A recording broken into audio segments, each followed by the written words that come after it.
Hello everyone, this is Ben from GP Adventures, and this is really my first test live. I just wanted to try this feature out, and well, I've been experiencing some issues. If you've been checking my Facebook feed, you've seen that I've been experiencing some issues, and so I just thought. Since I'm experiencing those troubles with my computer, I could try something out. And I haven't been doing any videos lately, so yeah, I just wanted to talk about how the project's going, maybe, or talking about old school gaming, or anyway, that's really my first. Hi, Chantel. Hello. So that's really my first try with this feature on Facebook. So I kind of have no idea what the hell I'm doing right now. I just had lunch, fed the dogs. If you hear the dogs in the background, that's what's going on. Okay, so yeah, one subject of conversation that that people have asked me on the Facebook Bishop Dungeon group many times is to talk about like how to set up an old school game and what's the first session like and so on. So I can see what you guys are commenting right now. So yeah, you're right, Chantel. I think most of us are actually playing at being adults. We all are trying to look like we are doing what like we are mastering what we do, and we're all trying to figure it out as we go, basically. So yeah, unless if someone wants to pick up a topic of conversation, ask questions or whatnot, that we could talk about old school gaming, that's perfectly fine by me. Otherwise, I'm just going to pick up that topic about the kind of the first sessions, like how to set up an old school game.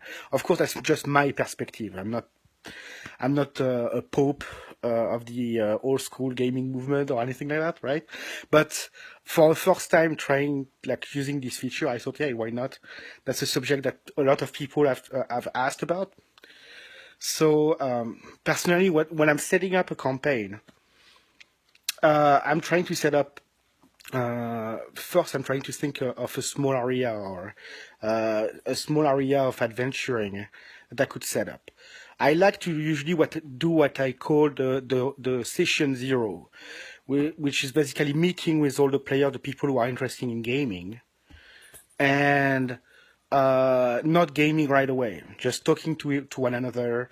If they are newbies, explaining what a role-playing game is. Asking them what they like, in types of fantasy, science fiction, whatever, right? Talking movies, video games, getting a sense of why everyone's at, what people like, and trying to hello Ryan, nice to see you. Well, I don't see you too, but nice to see your comment at least. So yeah, I try to get a sense of who I'm dealing with and where we're going potentially with the game. As we're talking in that session zero, right? I'm gonna talk with the players, and bit by bit we're gonna drift from more like general topics of conversation. Have you played the latest Assassin's Creed, or watched this movie or that movie, to the gaming matter?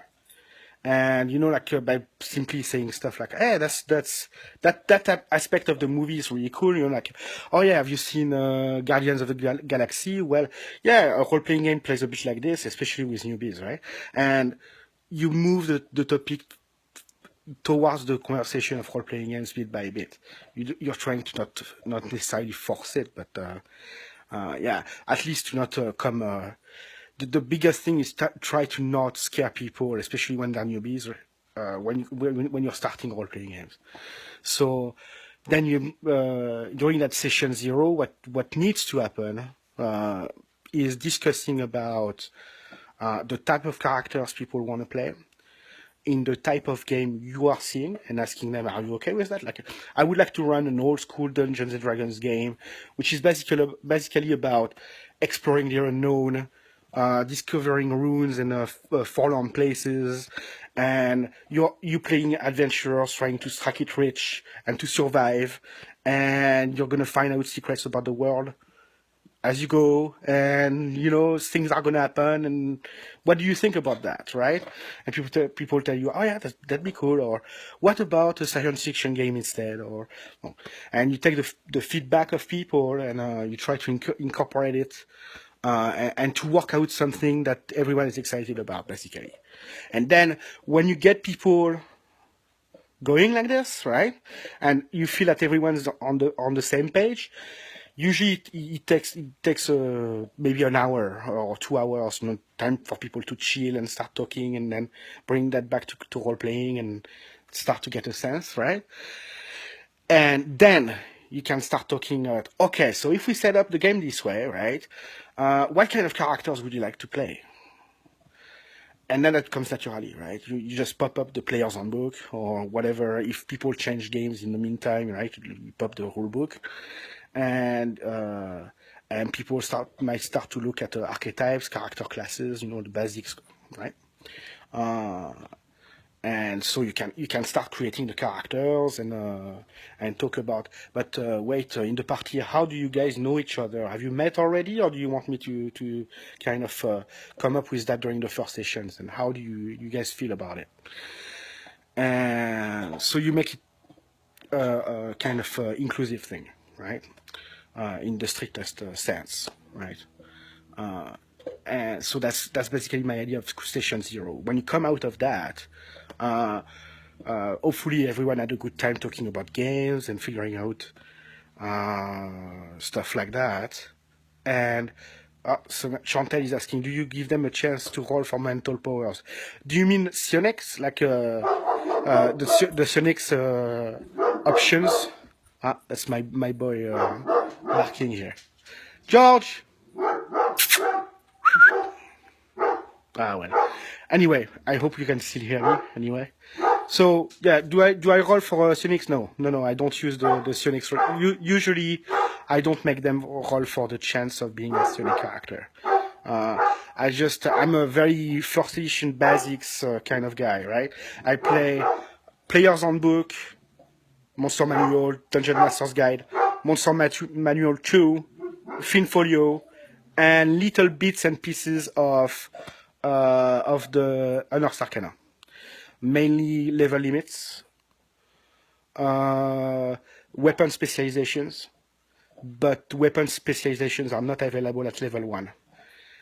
They're available later. You start without specializations, and later, I think that's level 3 for fighters, you can get your first weapon specialization, and then later you can get a double specialization and whatnot.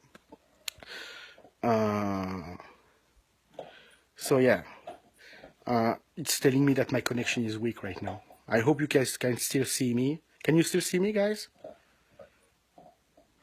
Okay, so all right. So that's coming out of the session 0. You basically have an idea of what kind of games your players are interested in, and you have your own basic idea of how you're gonna set this up, right? And so between okay, that's it going. Excellent. All right. So coming out of session 0, you know basically where you're going, right? So you can now prep something specific to the group of players and the characters you've got, right? And so you can do that and basically prep an area or a starting situation. Personally, like since I'm from that standpoint, and I personally I rarely, unless the specific game calls for it. For instance, a very narrative inclined game with narrative mechanics, which I rarely play or run, but I do sometimes. So usually I'm going to try to stay away from crafting a story in sense of crafting like event, like if the players do this, that happens, and then that happens, and then they meet this guy, and if they go there, they do the, you see what I mean, right? So I generally avoid this type of thing. What I do for the first session is I prepare a situation. right? So that might be an hex map with an H. Sorry for my French. Oh, why no DCC? There's actually DCC behind me.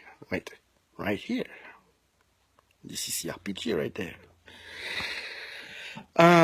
It's a really cool game, by the way. DCC RPG. I really like it. It would go great with all the GP adventure stuff, by the way. All right. Where was I? Yeah, so I basically prep a situation. That can be an X map, like a basic village or something like that. I know where a dungeon is. I prep one or two first levels of the dungeon, something like that. Or I have a module that I place on the map, or several of them, right?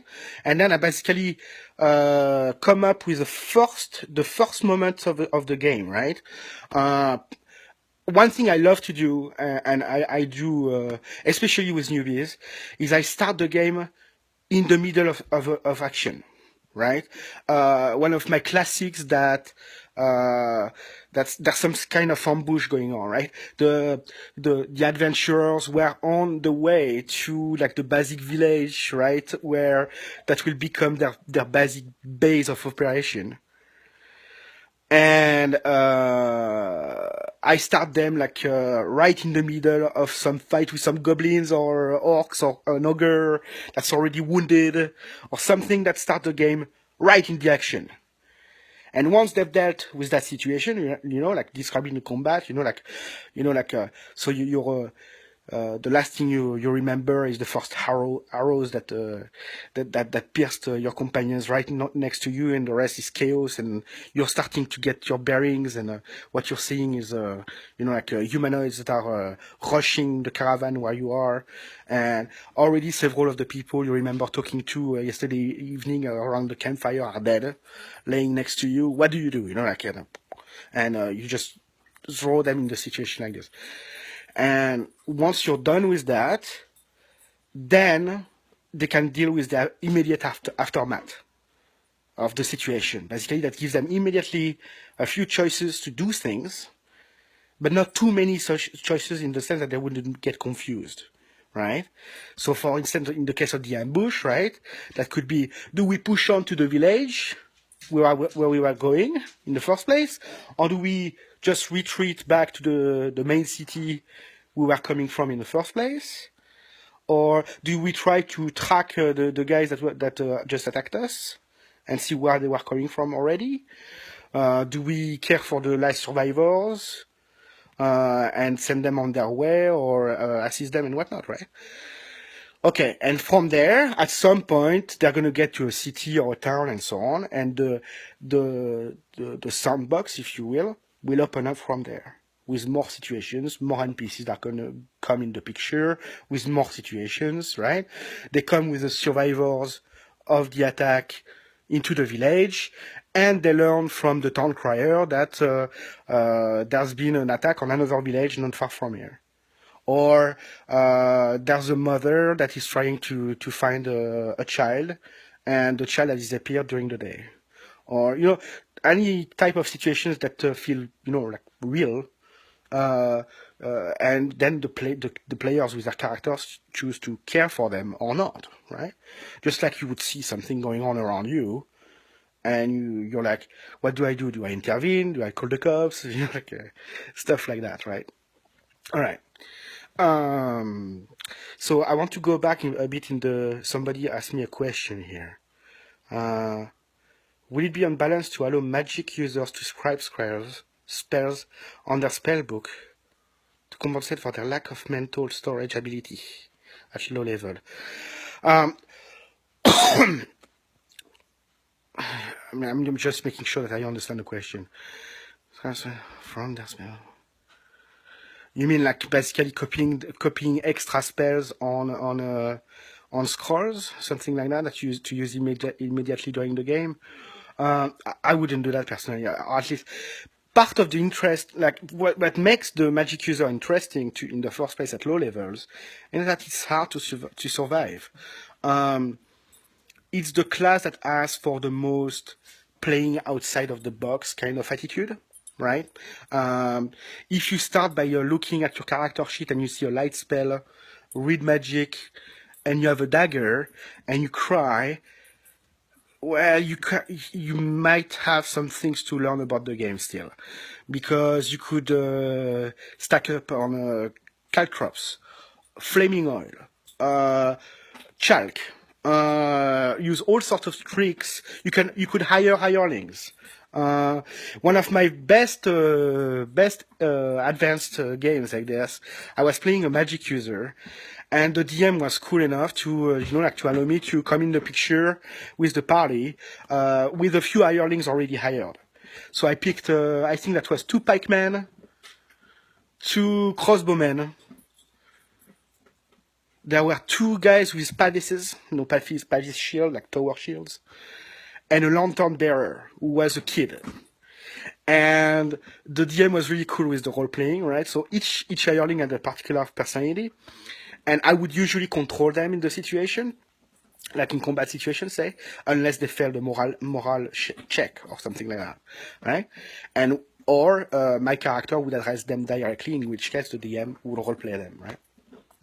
But right there, with that character, for instance, I was giving like tactical orders to my hirelings, and it was really fun to play with, right?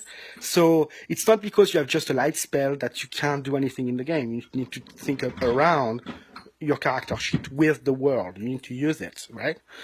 And from there, you don't need to. You will find that the game just runs fine as it is. You don't need to. Usually, when people have problems with the rules, right, and that's true of any edition or whatnot, they're usually thinking about the problem. They're usually thinking too much about the problem from a theoretical point of view, right? Like a classic that's Vention spells don't make sense. I need to use magic points, blah, blah, blah. When you play the game, Vention magic just works just fine for 90% of people, right? Newbies will almost never, sort of like go, that makes no sense. That's usually stuff that comes up with some role players that already have some years of role playing behind them and already have assumptions based on other games or other like types of fantasy they've read already or movies they've watched, stuff like that, right? So yeah. So I'm trying to catch up on the comments. Sorry, guys.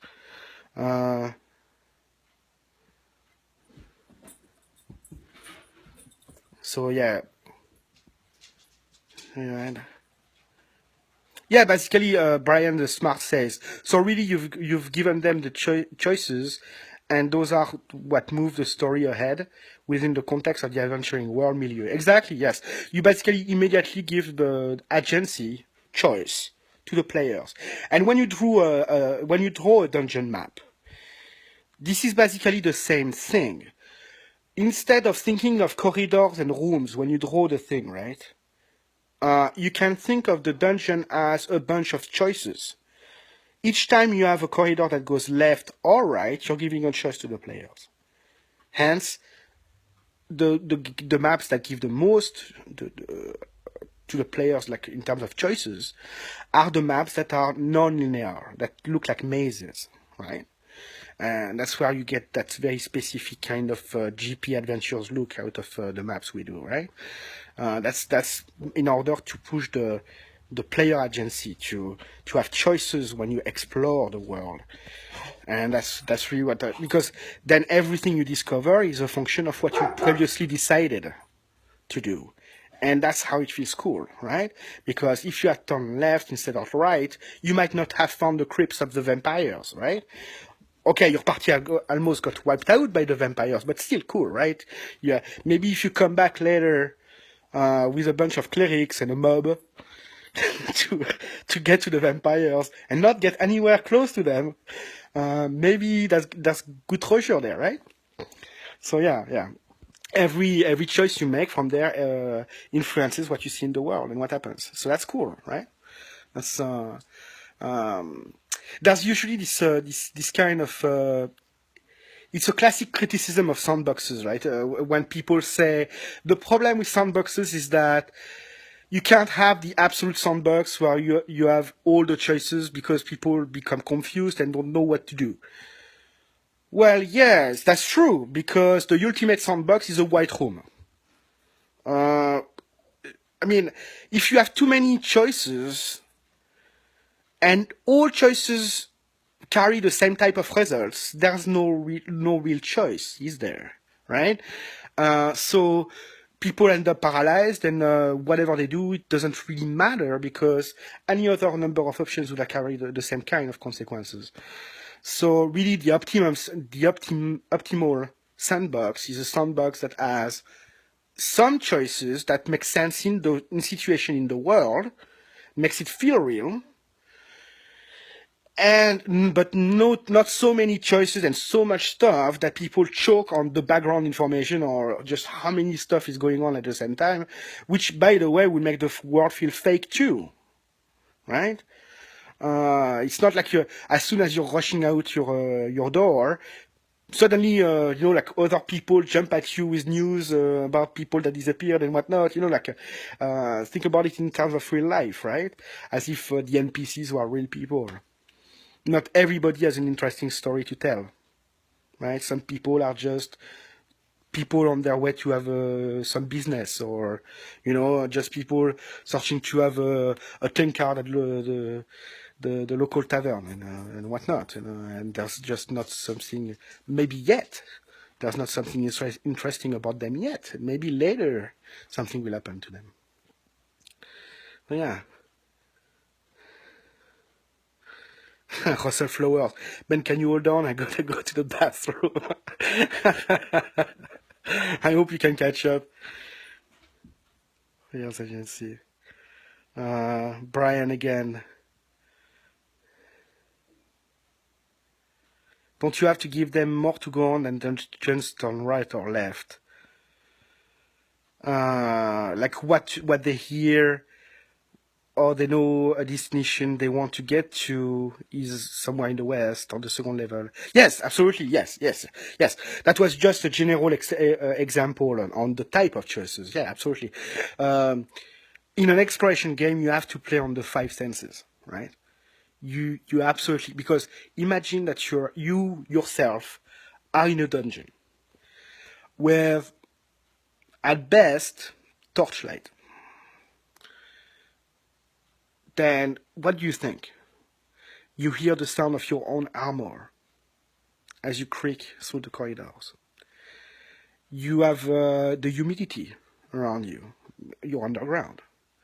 So unless the dungeon is spotless, you're going to have a drip going on in the background. You're going to hear echoes of stuff far away. Maybe far away, there's an ogre who's killing a goblin right now, and you can hear just the scream. Just far away in the distance, right? And you can play on that, and that can influence choices too. So you've got to be careful not to railroad the party without deliberately wanting to, right? But yeah, you definitely want to play on that. You got the sensations of spider webs or cobwebs. You got the smells, the smells of rot, or whatever other. So yeah, you got to play on the 5 senses to begin with. That makes it all the more interesting, right? And yeah, so basically choices can manifest themselves in many different types of situations.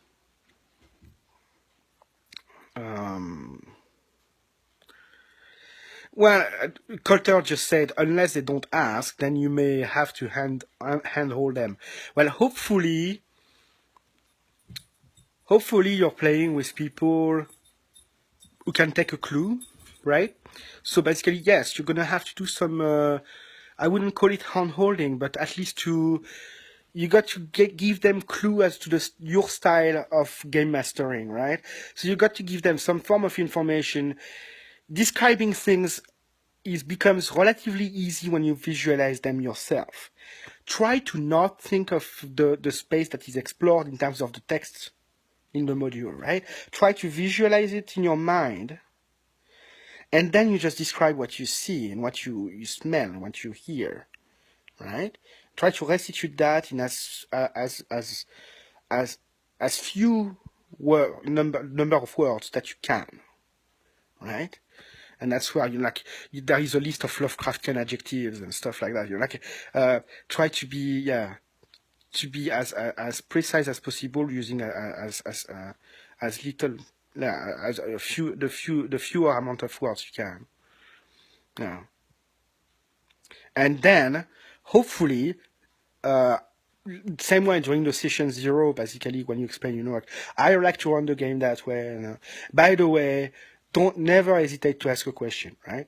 And hopefully they're not pushing you too hard. That they are like concerned trolls, right? Yeah. But but hopefully you're playing with friends in the first place. You're not playing with assholes, right? Yeah. So basically, they can ask questions and say, "But when you say there's a drip, is there are there cracks in the ceiling? And then you can describe the environment more." Yeah. So yeah, basically to come back to the first session. Yeah. So basically, I like to start with a basic situation that the players have to deal with immediately, so to start in the action, and then the choices immediately in the aftermath. In the aftermath of the situation, lead to the village, the keep, the town, whatever. Basically, some sort of opening of the situation that will give gradually more choices. And from there, if they were in possession, for say, of the map, a rough map of the wilderness leading to the Marmoreal Tomb, say, right, like a dungeon in the wilderness, then they can get there in the first place, right, and so on and so forth. A typical session for the type of game I'm talking about, because I'm talking about exploration games in D&D right now, but I could talk about something else. Let's focus on that right now. Yeah, a typical session it will start at the village or the HQ of the party, right? The party will be able to buy wares, hire people, whatever the heck they want to do. Then they leave for their expedition. They go through the wilderness. They arrive in the dungeon. They go down the dungeon. They decide when to leave. But the assumption should be more or less that if it's getting late, in real time, at some point the party should retreat. Then they basically leave the dungeon, go back to the village, and once they're at the village, the session ends. One session, one expedition. Right? And like this, the big advantage of this is that each session feels like a full adventure.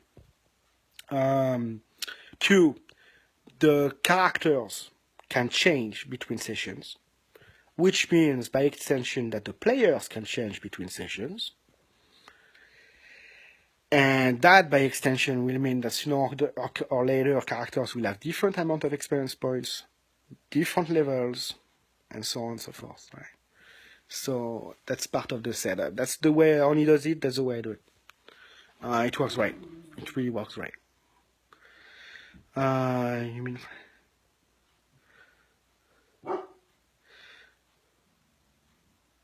You mean friends and assholes are not the same? No. My friends, like you people, no, generally my friends are not assholes now. No. When I can tolerate friends that are assholes from time to time. We're all assholes at some point. We've all been jerks. We all have our moments, right? But if it's systematic, or if it becomes really a matter of domination over one another, and it's an inherent part of their personality, then at some point you've got to say, that's enough, man. Yeah, that happened a few times. Sorry. So yeah, I'm trying to find a... Yeah, so once you've got the game running that way, you're basically set. And at any point, newbies can join and so on. Yeah. I'm trying to think of something I would have forgotten. If you guys have any question or whatnot, you don't hesitate, right? Um, are you are you running games at Gen Con? No, I haven't been to a convention in quite some time. I should make it in Lake Geneva at some point, right? That would be my first priority. Would be in order. That would be GaiCon. Then that would be North Texas. I would go to, and then Gen Con. That would be my three first choices. But obviously, for personal reasons, GaryCon would be the first convention I would go to. That would be my big priority. And yeah, and I can't wait. When we're gonna meet with honors, there's gonna be something. So, and just see all these people I know very well now. You know, like I'm thinking about people like say Luke, Cindy Gygax, Elise. You know, I'm thinking about Victoria Perrin. You know, and lots of people. So Mark Clover, who's working at Lake Geneva Games now. It's cool. Congratulations to him. That's awesome. So yeah. All right. So that's pretty much. Oh, Lee Broms asked a question. What do you think about players that want to play as themselves in the game instead of portraying a fictional player character? I mean, as a setup with all the players doing this, I could come up with a scenario that would work, right? And I would be okay. Why not? You know, we can come up with something cool. Then you can take a situation, you know, like you can start the game in the real world and create a situation like the Dungeons and Dragons cartoon, right? Or you can come up with something. But as a I guess depending on the person, you see, I would if I know the person is a good player and not a jerk and a friend, and I know that's okay. Yeah, then I could probably say yes. There's a big risk. The reason I have my reservations on this is that there's a big risk of becoming attached to your alter ego in the real world. And I don't mean as a psychological issue. I mean just as a an investment issue, right? Like we all have emotional attachment to our characters, and when it's yourself in the game, if you die, you know that's kind of sucks, right? Even more, right? So I don't know. I would be very careful about this, personally.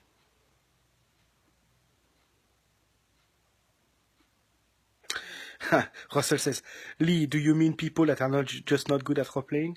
Well, you know, I think all of us role players are playing ourselves to some extent.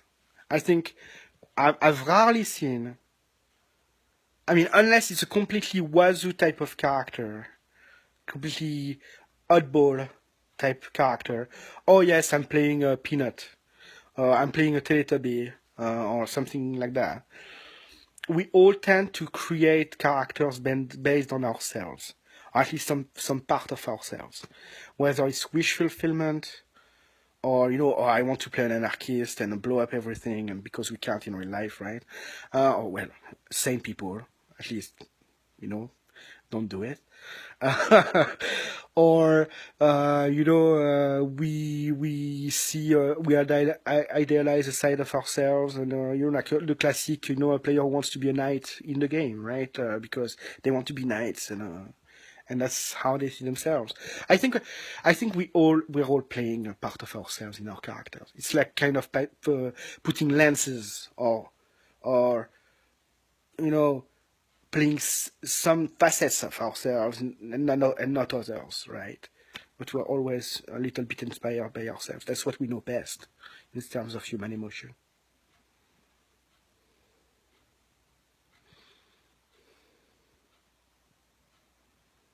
There's Hector who's talking about the Silver Scream, DCC funnel. There's a cool way to introduce characters from the late 70s and then moving to a time period in most games. You could steal that idea for any RPG beginning. You mean like characters living in our world in the 1970s and getting into the fantasy world? That's cool, yeah. That sounds like a cool idea. Totally in the vibe of Dungeon Crawl Classics, by the way.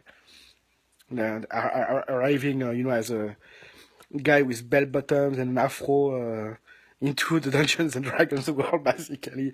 I can see it.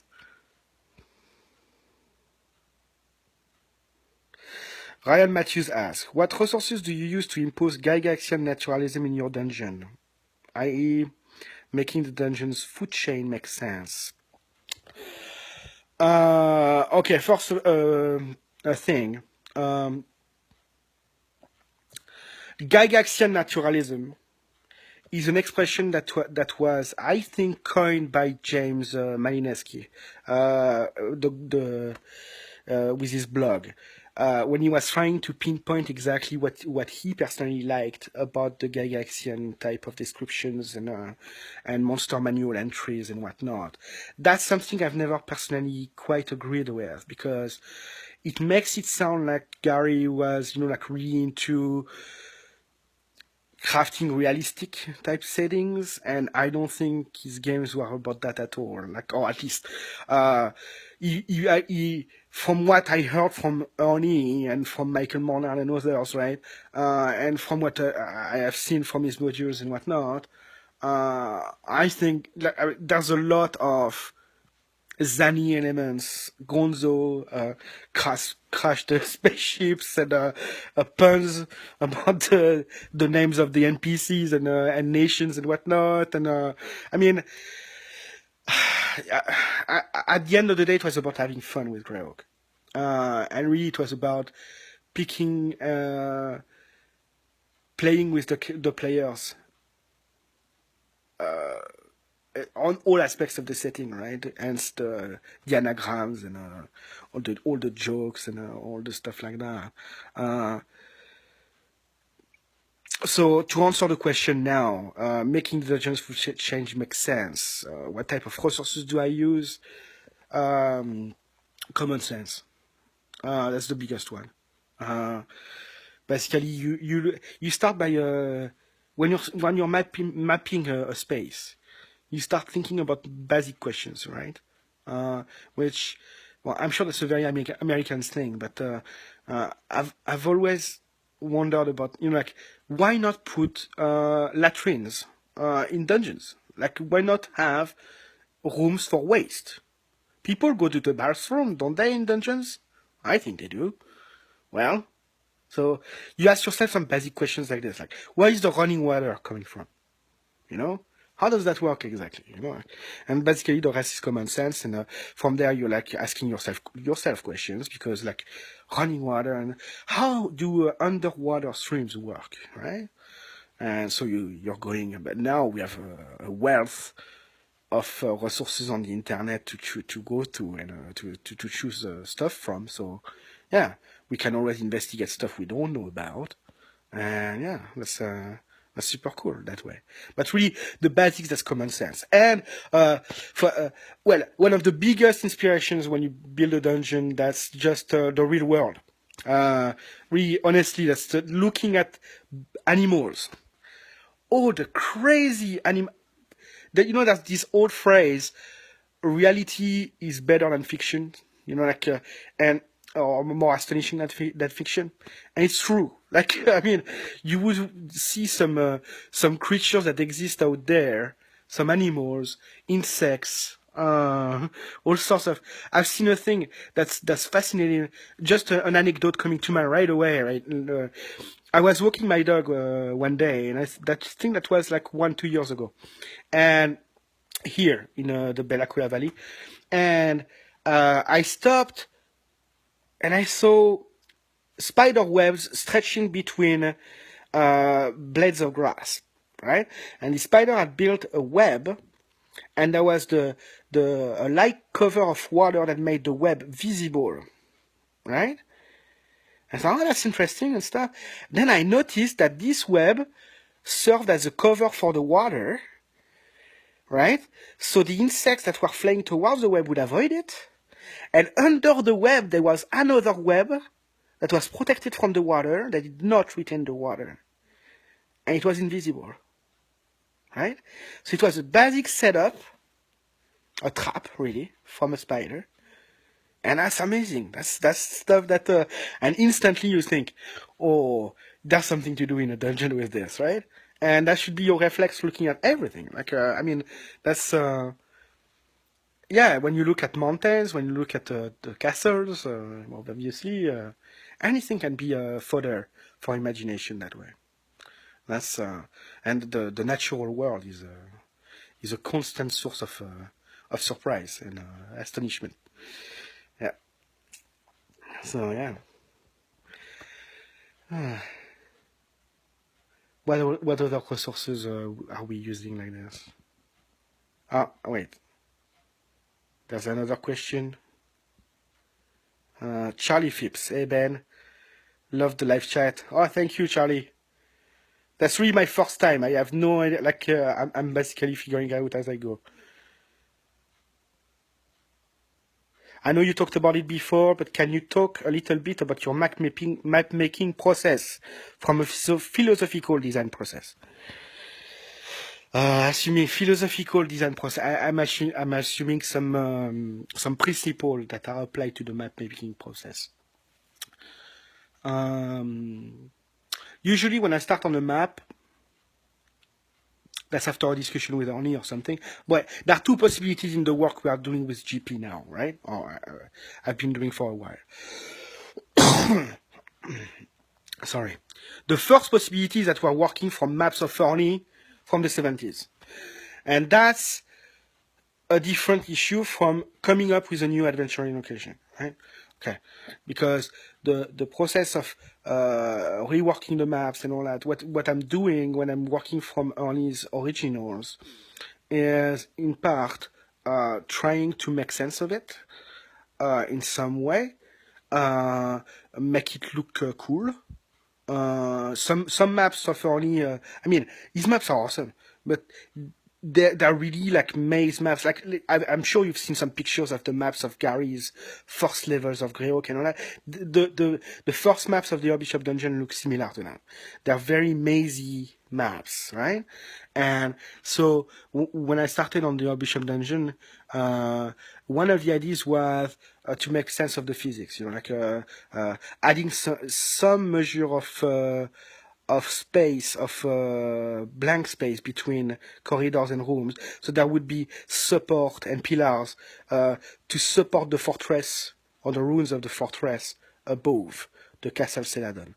And from there to basically rebuild the same basic flow of the map, but in a different way that would make physically more sense. That's how it started. And then that was back and forth with Arnie, and then filling out the vacuums or changing some things and fine-tuning it. So that's, but that's another process from really coming up with something new. When I come up with something new, I start with like talking with Arnie about some concept, some basic, you know, like, oh, it would be cool to do an island of pirates, and they're slavers, and they do this and that, right? So we're talking about stuff like that. And then I try to organize a first draft. Something like, okay, they live in caves, and they have some wooden piers that go coming out on the sea and whatnot. And so I do a first draft. I show it to Arnie. We talk about it again. And we both look about it at it, trying to make sense of it. Does it make sense? No, it doesn't make sense. Well, that doesn't. What about if we had a rock here and we separate those two rooms, and this wall could be broken, and that would mean there would be more flow here, and so on and so forth, right? Okay. In terms of no. So Charlie says, so not every square is used. No, you can do that. I mean, like the very first dungeon maps of Gary and so on, and that's also the kind of principle that was used drawing the maps for the first second level of the Hobbisham dungeon. That those were very mazy maps, right? With very very with not much negative space, right? And there's nothing wrong with that, really. Uh, Actually, that makes it easier to map because when you're mapping the stuff as a player, you can see where something's missing, right? And so that makes it kind of easier to map when you're a good mapper. More negative space means that the place becomes harder to guess, right? Because you're never quite sure that the secret room might be here or there or whatnot, right? Yeah, so okay. So for a dungeon map needs to be not linear first. That is, that generally means it will have for the first level, it's gonna have several points of access. No, I mean all levels. Sorry, it will level should have several points of access, lead to different levels, not all the same level. Uh, there should not be like stuff like choke points. Like where an adventuring party has to go through this particular corridor, or the adventure ends, or they can't go any further in the dungeon ever, right? This is the recipe for disaster, especially if you start putting a riddle or something there that increases exponentially the chance of the party never figuring it out. And this is a recipe for disaster. In an exploration game, you should always provide choices, right? That means that you will have multiple directions to go through, but one way is harder than the other. One way is heavily populated with goblins. The other way is less populated, but there are powerful undead there. The other way is not populated, but it's a well, and you can fall down and you can kill yourself, and so on and so forth. So choice.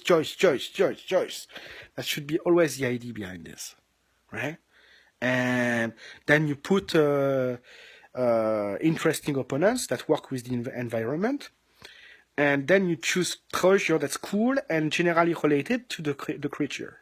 That's something that Arnie taught me, by the way. That's something that he really likes to do, and I think that's a super cool. Like example. I need to find something that has an obvious weakness or. A spider, right?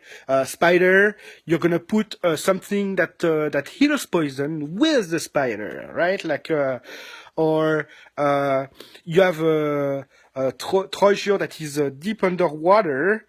Well, you're gonna put the ring of water breathing in the treasure in the water, right? Stuff like that, right? Stuff that makes kind of an irony, right? That when you get the treasure, you're like, and you beat the opponent, or you survive the challenge in some way.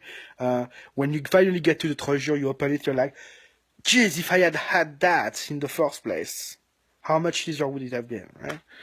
So yeah, stuff like that.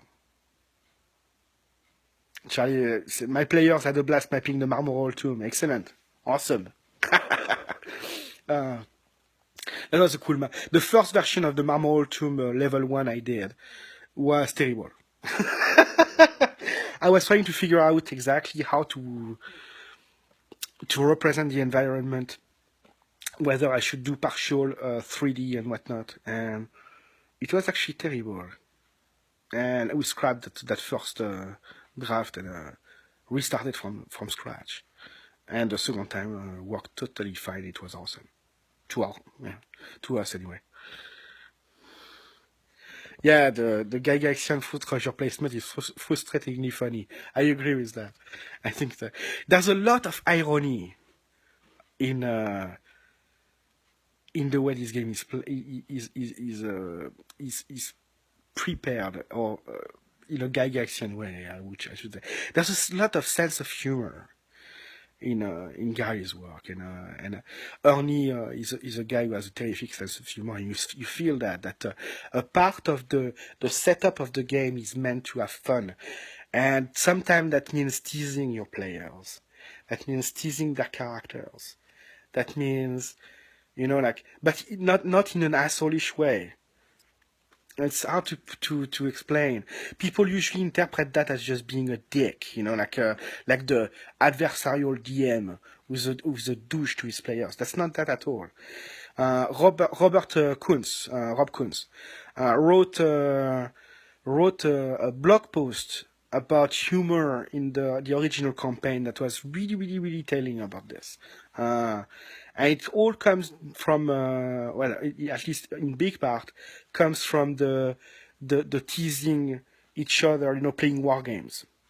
And the whole idea of considering the referee and the players playing at being the opponents of one another and teasing each other, right, as they play. Like the DM basically saying, when the players escape the trap and whatnot, they're down. I thought I would have gotten you with that, stuff like that, in a, in a funny way. So you keep the whole idea here is to keep the excitement going, right? To keep to keep people thinking about the game as a game, to have fun with the game as a game. Sure, it's a role-playing game and there's immersion and there's role-playing and all that, but it's also meant to be fun as a game. So it's not literary hour. It's not necessarily about exploring deep issues of philosophy or whatnot. It's just meant to be a fun game. And sometimes that's all there is to it. And it's just awesome as a fun game.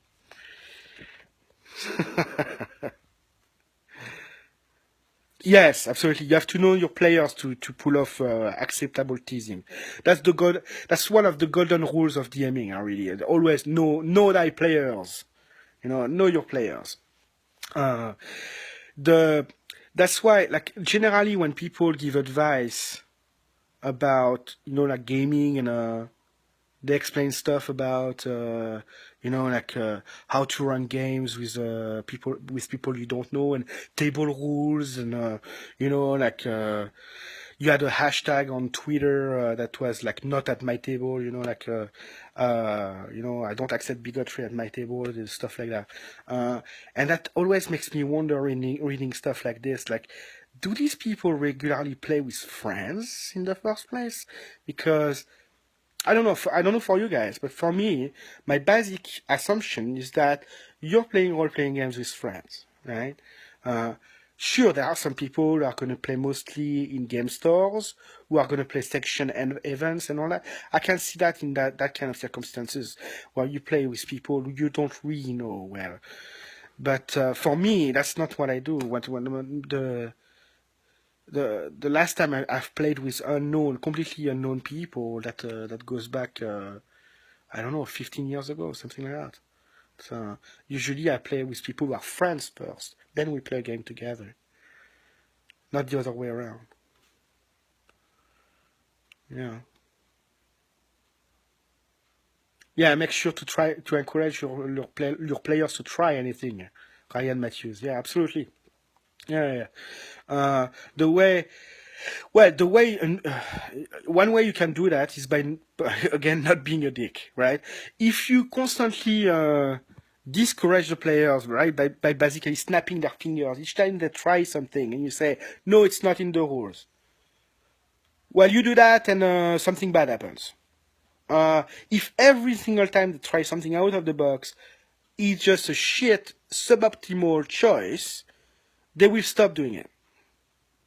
Right? They will stop trying things out because there's no point.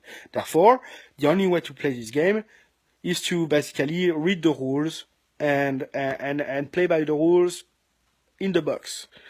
And that's how you end up with people who basically lose their imagination in the process, that they believe the rules become the game, right?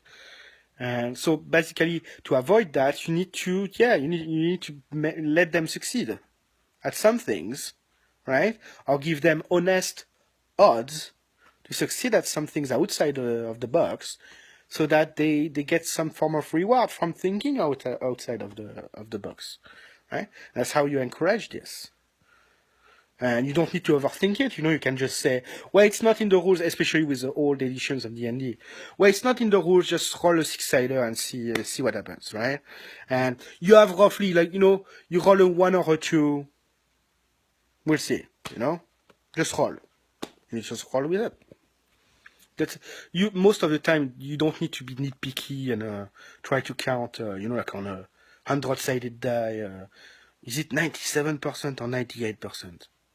Who cares, right? Like at some point, when you got to make a call, you just say, okay, like a 6-sider, that's going to be by increment of what, 16, 17%, 16.5%, something like that. Yeah, that's enough. For most situations, that's enough. And if you need more granularity, you say, okay, roll me a d12 or whatnot. You just keep on moving with the game. You don't obsess about, but one of the most nitpicky rules in the advanced Dungeons and Dragons Dungeon Master's Guide, that has to be unarmed combat. When you count each piece on 100, percentile probabilities.